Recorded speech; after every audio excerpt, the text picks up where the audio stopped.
Tonight, the 13-year-old girl who vanished on her way to school. Now, Bethany is found alive and well. It's lovely to meet you. Lovely to meet you too. For the first time, what really happened. Whenever the police were very close, I was like, oh God, I just have to hide. A mother and daughter leave their caravan in the middle of the night. Weeks later, the mother is found murdered, her daughter never seen again. Can you help find Melissa Trussell? I want closure. I want to know one way or the other what happened to my daughter, because it's slowly destroying me, sure as anything. A body dumped in a vacant block. Here we have an image of our mystery man. He's quite fragmented, isn't he? Can you help identify the man known only as 2909? We only need one person for something to trigger in their mind and make the phone call. And the colourful racing identity gunned down on one of Melbourne's busiest roads. My brother was just yelling, saying, Dad's dead, he's been shot. Who killed Les Samba? Tonight on Wanted.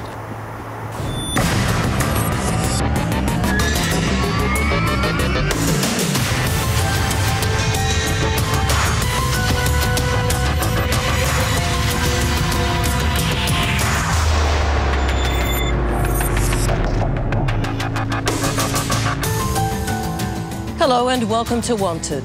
For 4 months, missing teenager Bethany Neville was the subject of an intense search by both police and her family. Now she's safely back in the arms of loved ones thanks to a tip-off from a viewer watching this show. It's case closed. But where was Bethany? Why did she run away? And how did police find her? We were there moments after Bethany was reunited with her father John in Sydney and can now exclusively answer those questions. Just a few minutes ago, John Neville took this same drive. Sitting next to him, his missing teenage daughter, Bethany, found at last, safe and well. In Australia, a person goes missing every 15 minutes, and in an instant, the lives of those families are changed forever. As a journalist, you share their pain as you tell their story. But occasionally on days like today, you get to share their joy. It's an incredible feeling knowing that the teenager everyone has been worried about is behind that door. Oh, hello, Sandra. Hi, John. Well done. Congratulations. Thank you. It's been 4 months since Bethany first disappeared. She left home to go to school, but caught the train to Sydney's Central Station instead. Then she simply vanished. Excuse me, mate. What's the place? John never gave up. He spent many nights on the streets of Sydney looking for his daughter. Just wondering if you've seen this girl? Then a final appeal on Wanted led to a breakthrough for police. My daughter. John finally got the call he'd been waiting for. Bethany, Sandra. Hello. And there she is. It's lovely to meet you. 14-year-old Bethany Neville. Wow, finally you're home. Yeah. Yeah. Well, you look well, which is a huge relief. Thank you. You feel good? Yeah. So nice to see your dad. Yeah. Have you had a nice little time with him? Yeah. Yeah. Yeah, you look Been happy. great, yeah. Reconnecting. She's my old best. Gosh, Bethany, 3 to 4 months is a long time for a 13, just turned 14-year-old to be away. How did you survive? I don't know, just made sure, I was looked after and everything, so it was all right. So walk us back through the day you decided to leave. I wasn't the best, I just couldn't do it anymore. Me and my mum had a fight the night before. I couldn't handle people being mean to me at school and just felt like no one cared about me and everything, so I was just don't want to do this anymore. Were you scared? Very. Was there any time in that 4 months that you thought you should ring your parents? I did think about it quite a bit, but I just thought, just for now, because I still wasn't feeling better. I did plan to come home though, just once everything felt all right in my head. Am I right in saying that you had to play cat and mouse with the police for a few months there? Basically. What was that like? Very scary. Whenever the police were very close, I was like, oh God, just have to hide or just have to, just for now, yeah. I feel bad and everything for being such a nuisance and everything, but just didn't want to go home yet, couldn't do it. Did you ever think something terrible could happen? Well, for the first month, I was like, something could happen. But then once I went with Josh, I was like, I think I'll be fine. I'm safe here. He'll look after me and I trust him very much. So for the last few months, you were staying with your friend Josh. Did your parents know about him before you left? My mum had heard about him and met him once. My dad knew about him and everything and met him quite a few times, and Dad was like, yeah, knew Josh quite well. Some people would think being 14 is a bit young to be in a relationship. What would you say to them? Well, we're just friends, so I think it's all right. My dad's all right with it and everything. A lot of people have been really worried about you. When did you find out in the 4 months that so many people cared about you? And how did it make you feel? More scared, because it was like more people knew about me then, so more people could report me to the police and stuff. But it kind of made me happy in the sense that people care. Even strangers I've never even met before. Bethany may be reunited with her dad, but there's a lot of talking to do. It's one emotional step at a time. What was it like at that moment, the first time you turned the doorknob and went into the room and saw Bethany? I opened the door and I seen Beth sitting there, and you could tell she was crying. And the first thing I did was just hug her, you know. And I broke into tears myself. So I think it was just an overwhelming sense of relief, in essence, that we'd reconnected at last, you know, after so long. I wouldn't wish it on anyone that they'd go through this, you know. What are you looking forward to doing together? Starting a new life, really, you know. Looking at schools in the area and just starting a new life for Beth and making sure that she's happy in a new life and being positive about things, you know. Is there something you'd like to say to parents out there who may have a teenager like you who feels frustrated and alone? Just be there for them. Like, even if they're like a teenager who's like doesn't want to talk to their parents because that's not cool or something, just be there for them, and just if they're upset or stuff, just try and help them the best you can. Despite the happy reunion, there are still many fences to be mended between Bethany and her family. As you'd expect, Bethany's mum, Tracy, continues to experience a swirling range of emotions. We look now at how the story unfolded for her in Kiama and for the dogged detective handling the case. When we first met Tracy, she was a very distraught mother. Bethany had been gone 4 long months. Just let someone know that you're safe. That's what I need to know, is you're safe. Detective Sergeant Paul Connery of Kiama Police led the investigation to find Bethany. The breakthrough came when someone walked into their local police station. I knew straight away where the source came from, that there was good information and it was information that fitted what I thought was a possible scenario. Welcome back. Now to the story of 2 heartbroken parents. It made it clear to me that she'd seen quite a bit of the Wanted TV show and made her want to come forward. And I got the phone call from the detective. He told me to sit down and said they actually had Bethany. And I just burst into tears. I was hysterical. My friends all coming in and hugging. Their emotions, they were obviously overwhelmed. They were happy, they were sad, I suppose, and they were cranky and all in the same emotion. She's still a bit angry at me and everything, and that's okay. I can handle all that as long as she's safe. And I am just so grateful and so relieved and so happy that she is safe. But what doesn't sit comfortably is that Bethany stayed with a 21-year-old male. Irrespective of this boy, who I am very angry about, I've got to pull back, which is hard for me as a mum. As long as Bethy's kept safe, she gets the support, the love and the help that she needs. That's what I've got to do. It's nice to be here. As far as police are concerned, no crime has been committed. We've interviewed Bethany and there's been no offences disclosed. The missing persons is not an offence. A missing person is an inquiry. And at this point, there's no criminal offences been detected, so there'll be no charges laid. Tracy's only comfort now is that Bethany is alive and well. That I've had to let my little girl go now. She's not here anymore.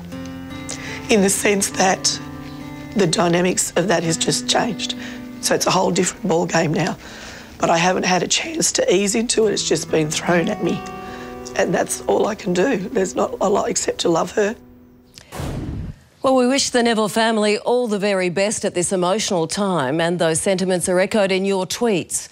One from Nicole Baldy, who says, "That's great news. Her mum must be stoked to know for sure." Well, Nicole, that's true. The whole family is enormously relieved, and we're pretty stoked too. Matt. Sensational news for our family. Thanks very much, Sandra. And thanks again for all your many calls to Crime Stoppers with leads on Bethany Neville. It is Missing Persons Week and Bethany's case is a very timely reminder of just how vital your information can be. Now to the updates from last week, and South Australian Police will begin searching a fourth mine shaft tomorrow in Coober Pedy for the remains of 16-year-old Karen Williams. They hope to find bones that will connect a prime suspect to her murder. Now, we broke the news on the escape of sex offender Bradley Wilcott from a Perth prison. He has since been arrested and is now back behind bars. Crime Stoppers received many calls about this man who's wanted over a number of sex attacks in Sydney. He is still on the run though, and police need your help. Queensland detectives are investigating new lines of inquiry in the stabbing murder of 23-year-old Xanthe Blackburn.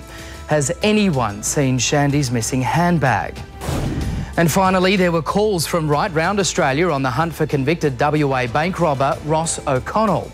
New South Wales Police are investigating some particularly strong leads.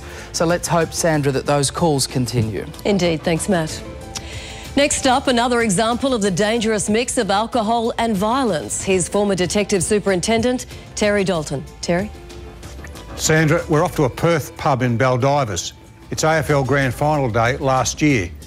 Everyone's enjoying themselves, but keep your eye on the group at the top of the screen. One bloke pulls down another man's sunglasses. He takes offence and moments later knocks him out cold with a big right hook. The attacker is led away. Police have spoken with all the witnesses, but none can identify the man who laid the punch. Maybe you can.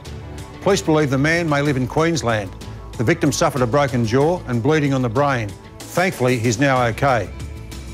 In Sydney, police want to speak with this man, seen helping a blind woman into a lift at Ashfield train station on the 17th of July. Shortly after the doors close, the man starts talking to the 23-year-old woman. Minutes later, he walks through a ticket barrier and eventually onto a train. The woman later told police she had been indecently assaulted. Here he is again. Police believe he could help them with their inquiries. Thank you, Terry. Stay with us. Next up on Wanted. Who gunned down Les Samba? Now his daughter's appeal to find the killer. It's a really large reward, and I want someone to come forward and take that reward. And later, can you help end this father's heartbreak? In the end, it's basically made my life fall apart. I let it sort of get on top of me and just destroy everything, yeah.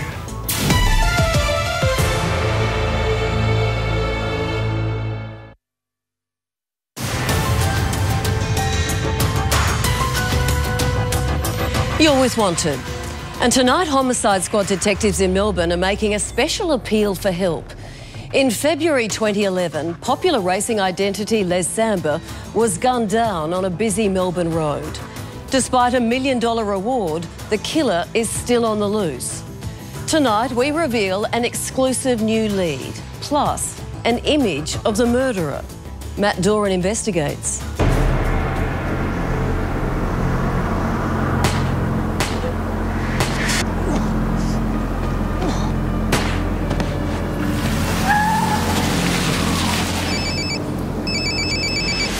I was getting ready for work. My phone rang, I went and picked it up, and my brother was just yelling, saying, "Dad's dead, he's been shot."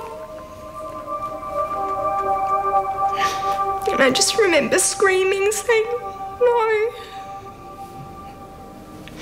And just shaking and screaming. So ended the life of Les Samba. 2 years on, the impact of his murder is still very much alive. I don't really understand how someone could think that they have the right to take someone else's life. No matter what they supposedly think Dad's done to upset them, how could he possibly deserve this? Les was in town to inspect horses at the Inglis yearling sales. He was staying at the Crown Metropole Hotel for that weekend. These are CCTV images of Les Samba at the Crown Metropole before he left. And this is the very last image of Les Samba alive. For reasons still unknown to detectives, Les Samba left his hotel room here at the Crown Metropole and travelled to Middle Park. 28 minutes later, Les Samba would be dead. He parks his car in Beaconsfield Parade near Langridge Street. At around about 9:35 p.m, residents hear a series of shots.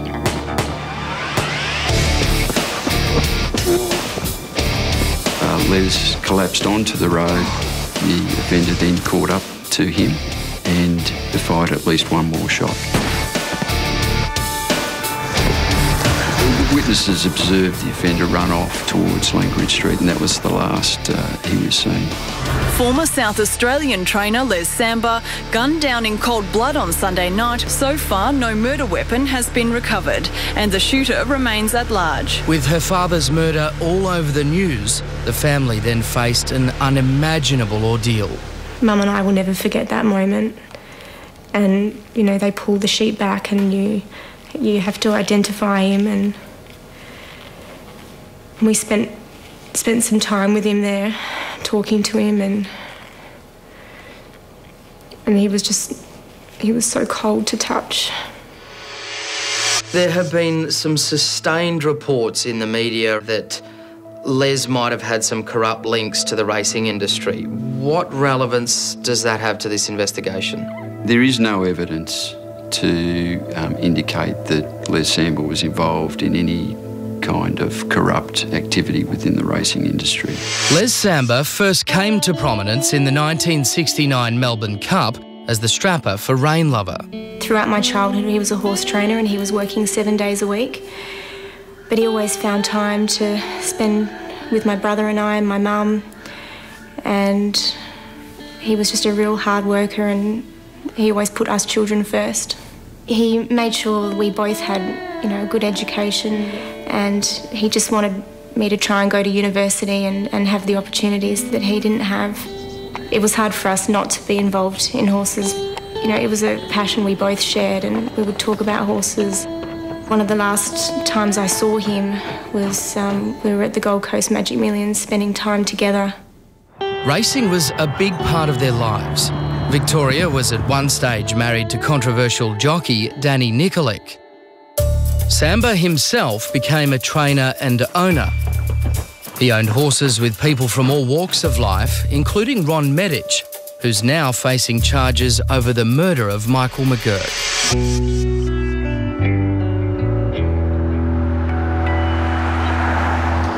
Coming back here in the cold light of day, Beaconsfield Parade in Bayside Middle Park just doesn't seem the place you'd pick to arrange a murder. It's a 4-lane main street and plenty of houses, big picture windows, and of course, plenty of potential witnesses. But like so much about Les Samba's death, there's just a lot that doesn't make sense. Not to police, not to his friends, and not to his family. There were a significant number of people in the area at the time. You know, some stopped, some kept going. There were a number of witnesses then to that fatal shot. That's correct. The The offender is described as general height, general build. The most significant thing that most witnesses have described is that the offender had long blonde hair. So what evidence do police have to go on? Police have created these identikits of the man they're looking for. He's of medium build and height, but the distinguishing feature is his hair. Now, police have released exclusive new pictures of two other men they believe may be able to help in the investigation. They were observed talking to Les Samba at the Crown Metropole earlier that night. We don't think there's anything sinister in that. We haven't been able to identify those two individuals, so if we could get them identified so that we could speak to them, that would be good. The reward for information on Les Samba's murder is among the highest on offer in Australia. The reward is up to $1 million. It's a life-changing sum of money for most people, so it would certainly go a long way to starting a new life. My family and I would be really, really grateful if they just please came forward and shared whatever information they have, even if they think the information might not be significant. Perhaps it will be. I could speak for myself and my brother and my mum that we all often think about Dad's final moments, how terrified he was. You know, was he in a lot of pain? It's just horrendous.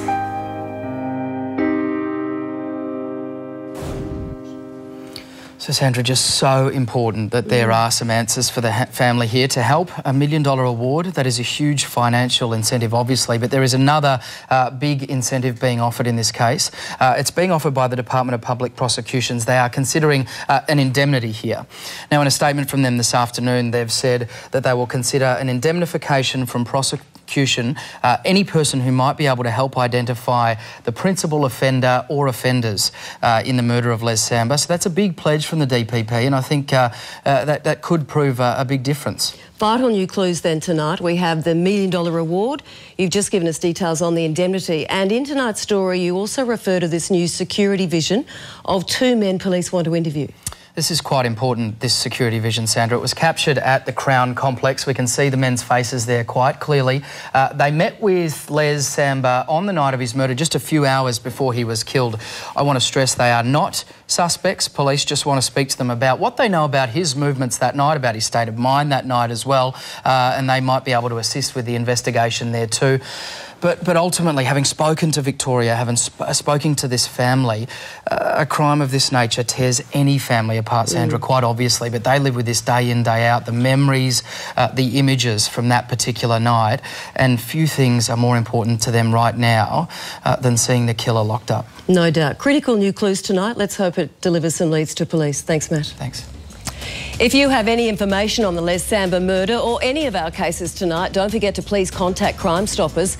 There are scores of operators around Australia ready to take your calls right now. A reminder, you can report online and you can remain anonymous. Still to come on Wanted.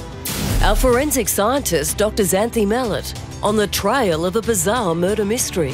I believe once we identify the tattoo, the source of the tattoo, that then we would start the investigation. But next, a mother is killed and her daughter vanishes. Can you help find Melissa Trussell? I get up in the morning, look in the mirror and just regret what I said. And I got no way of taking it back.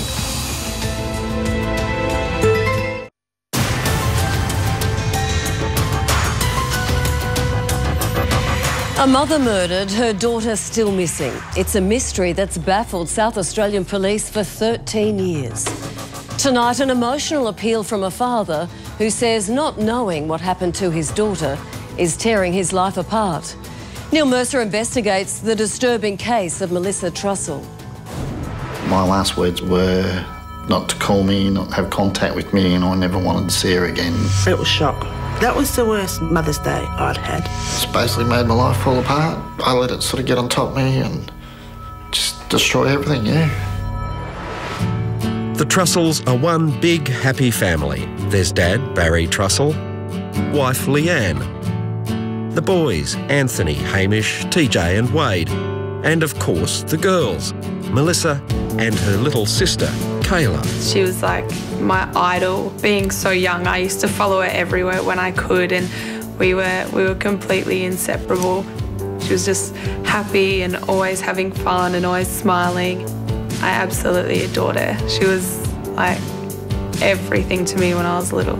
Oh, it was great, yeah. Yeah, we had a big family. There were 6 kids. And it's just marvellous how many people you can fit into a Falcon station wagon. All in all, one big happy family. But at the age of 13, Melissa decided she wanted to go to high school here in Adelaide and to be with her biological mum, Rosemary. Melissa's dad, Barry, did not want her to go.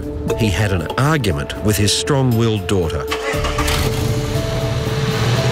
I wasn't too impressed with her wanting to come to Adelaide and be up here with her mum after the previous mishaps with her mum and what had gone on. And my last words pretty harshly were not to call me, not have contact with me, and I never wanted to see her again. Words which I think of every day. Do you regret saying those words? Every day. I get up in the morning, look in the mirror, and just regret what I said. And I got no way of taking it back. And like I said, I regret it every day of my life. Melissa went to school and lived with her biological mum, Rosemary Brown, for a couple of years. Quite coincidentally, they appeared on television after a siege at a caravan park where they were then staying. It was March 2000. These are the last known pictures of the 2 women. Just a couple of months later, on May 13, Rosemary and Melissa were seen leaving a caravan parked in a friend's driveway in a northern Adelaide suburb. It was 2:30 a.m. The last person to see them was an associate of Rosemary's. This particular person owned a caravan that Melissa and Rosemary had been staying in at that time at the address. They had been living in the caravan with this particular person. It begs the question, where on earth were they going at that time of the morning? Had they had a fight? Were they going to meet someone? 13 years down the track, those questions and a lot more remain unanswered. It was shock.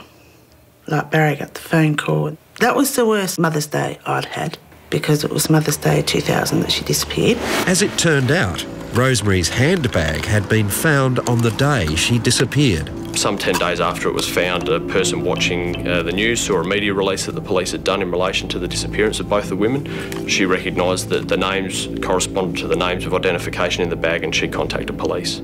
With the discovery of the handbag, Major Crime Squad detectives joined the search for Rosemary and Melissa. 7 weeks after she disappeared, police discovered Rosemary's fate. The remains, believed to be those of missing woman Rosemary Brown, were found in mangroves near Torrens Island last night. 2 11-year-old boys made the gruesome discovery. Police believe the body had been in water for over a month. It was recovered by water police.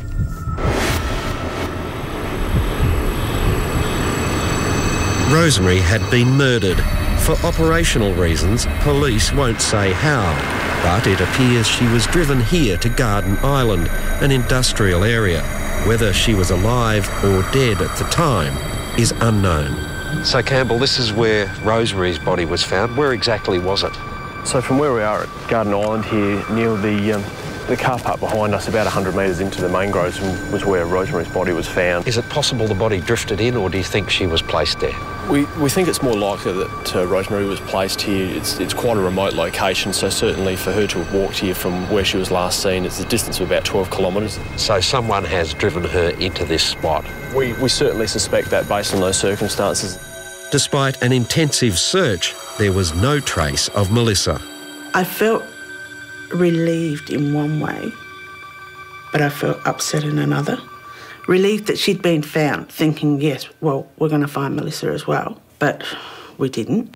There's a lot of scenarios that could be possible, and it could well be that Melissa may have been able to identify the killer of her mother, and therefore she was killed for that reason also.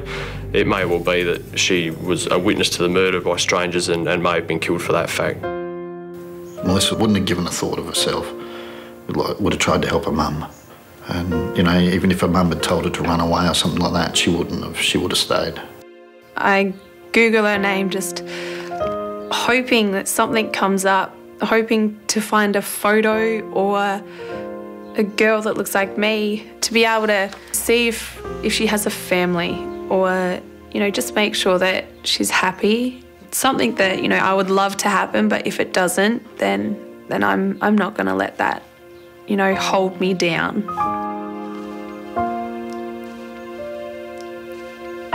My heart tells me I'd love her to be alive, but common sense tells me after this amount of time, 13 years, that she has to be dead. In the end, it's basically made my life fall apart. I let it sort of get on top of me and just destroy everything, yeah. And now I find myself living in the same general area where they went missing, and most days I can see the island where Rose's body was washed up. And, you know, I've got to deal with that every day.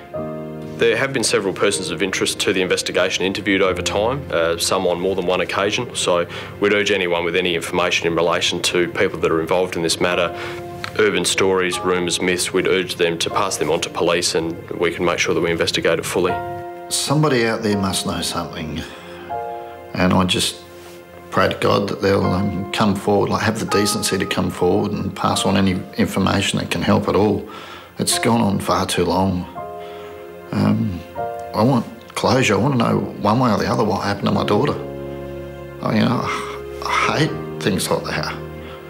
And, you know, I want to get closure so I can get my life on track. Because it's slowly destroying me, sure as anything.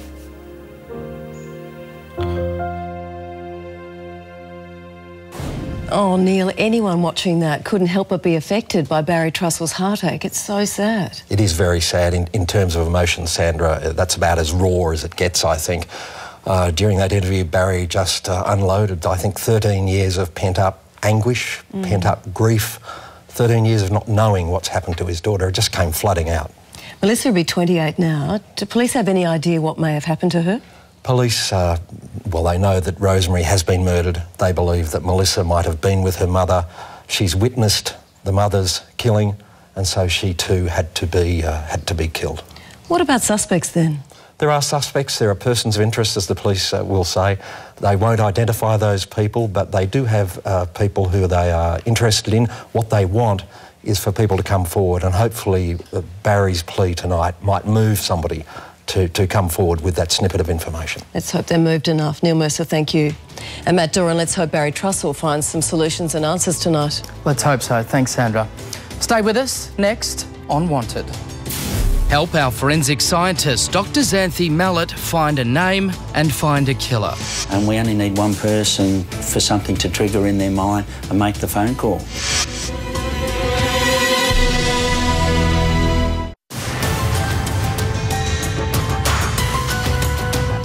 Solving a murder is almost impossible if you don't know who the victim is. And that's the problem in this very cold case. A man's body is found dumped in suburban bushland in 2009. His skull was shattered, the victim of a brutal murder. Tonight, our forensic scientist, Dr. Xanthe Mallett, investigates how police managed to at least give this man a face. Hopefully, you can help give him a name that could lead to his killer. It's late 2008, date and time unknown. A vehicle pulls up in the leafy Melbourne suburb of Park Orchards, probably late at night. A body, wrapped in black plastic, is unloaded.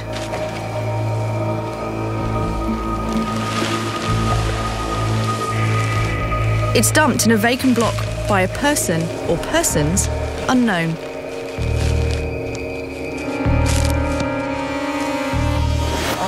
Flash forward several weeks. No worries. Retired police officer Hans Brocker and his wife Lynn are walking their dog. We could smell it for a couple of weeks, but we didn't really know where the smell was coming from. And one day the wind was blowing in the right direction and Hans went and had a look. I've come to meet the Brockers to learn about their gruesome discovery. I thought it might have been an abandoned dog or somebody had buried a dog. So I came back up the road and I must have said to Lynn, well, we'll get the council to pick it up. And she said, no, I'll go and have a look. She says it could be a body. I took a stick and unwrapped part of the wrappings that it was in, and I could see the top of what was a leg. I didn't know that that was what it was at the time. I thought it could have still been an animal. But unfortunately, when I got to the toes, I realised it was a person. And I must admit, I got very upset and a bit hysterical.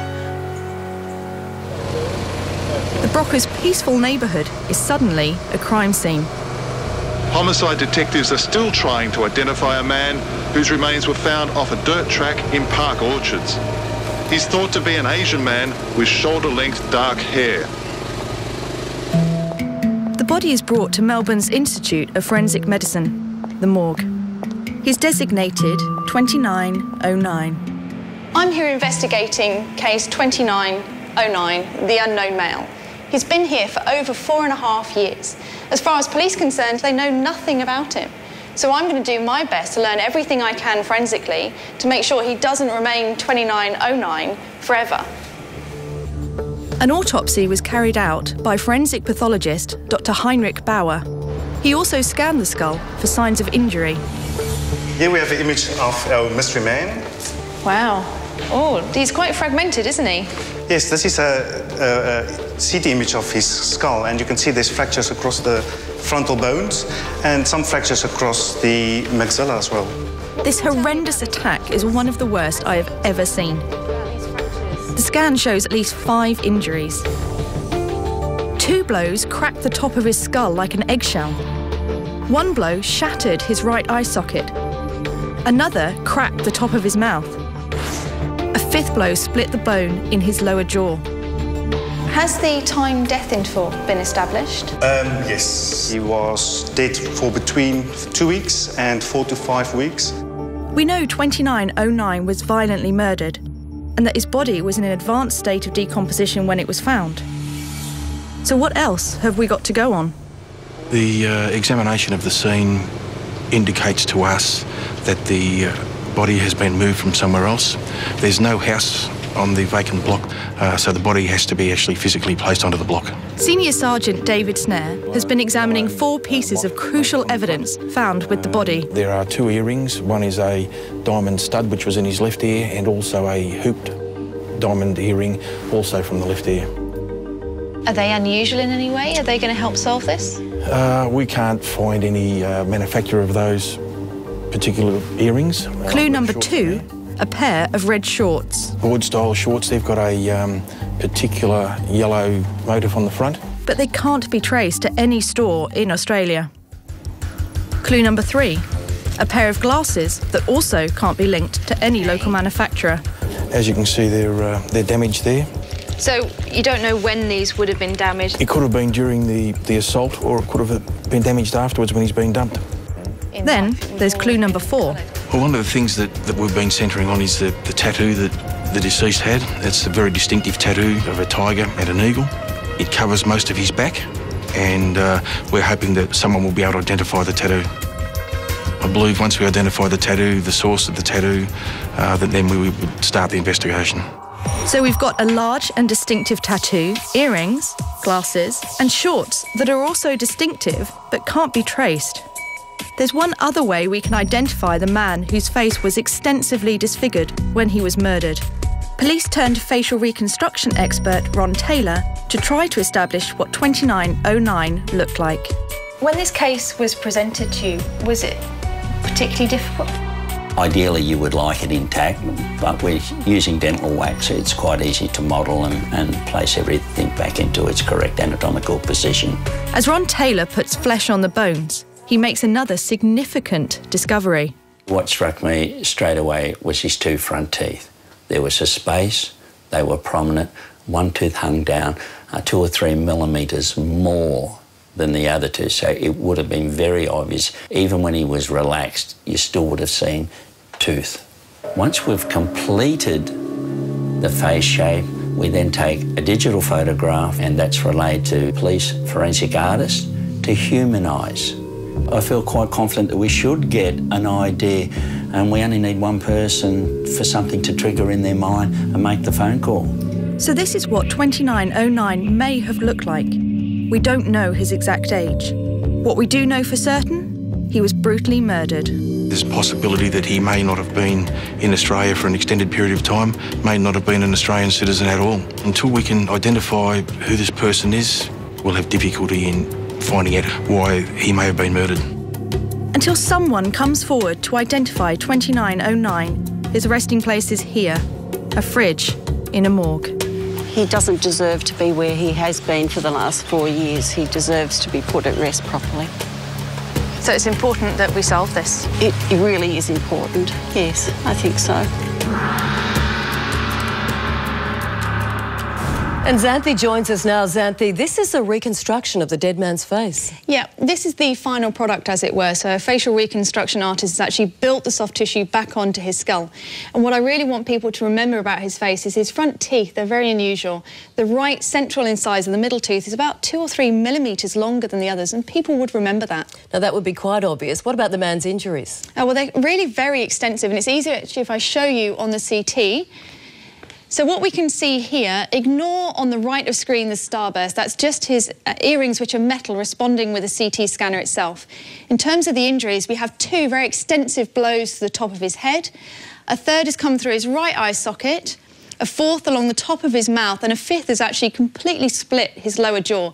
It takes a lot of force to create damage like this. Now, 4 years in a morgue, no name and still no identity. We have DNA, we have the dental records, and obviously there's the tattoo, but until we have a name, he's not come up on any international missing persons, so he's going to remain unidentified. But given your experience, what can you tell us about your theories on how and why he was killed? This was a brutal attack. Seeing damage of this nature to this extent, to me, it doesn't feel like an attack. It feels basically like an execution. But we can speculate, is it drugs, is it gang-related? But until we get him identified, we're not going to know why this happened. Well, let's hope with the information in your story and what you've told us tonight, police can help solve this case and give this man an identity. Thank you. Matt? Thanks, Sandra. And remember, if you have any information, even if it seems trivial, please call Crime Stoppers. After the break. Caught on camera, the post office robbery with a movie connection.